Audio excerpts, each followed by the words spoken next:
বাতিজিরে এরা মাইরা টাইরা হসপিটাল লয়ে আইছে। কে মারছে? জামাইয়ের বাড়ির লোকেরা। কিভাবে মারছে?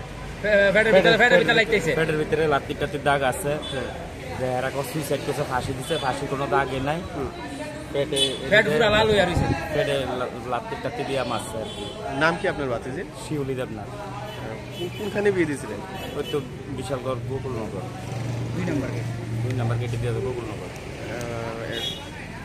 তারা কি আছে যারা?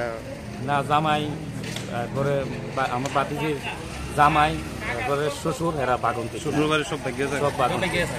নাম কি তাদের? আপনার বাতিজির শ্বশুরের শাশুড়ি জামাইয়ের নাম হচ্ছে রাজু দেবনাথ।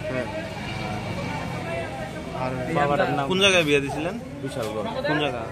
গোকুলনগর 2 নম্বর গেটে দিয়ে ঢুকছে। গোকুলনগরের জায়গাটা আপনার বাড়ি? আমার বাড়ি আগরতলা। এমনি কি সবসময় জ্বালা? আজকে 3 বছর হয়েছে বিয়ে দেওয়া হয়েছে বাতিজিরে, 3 বছর সংসারে অশান্তি। আচ্ছা, কটার সময় লাশ আনছিল? 9টার সময় হেরা আনছে, আমরা 11টার সময় ফোন করে জানা মারা গেছে। ওখানে কটা বাজে? ওখানে প্রায় 2:30 বাজে, 2:30-3টা বাজে গেছে। এখন অব্দি কি ময়না তদন্ত হয়েছে না? কিচ্ছু হয়েছে না, পুলিশও আয় না, কেউ আয় না।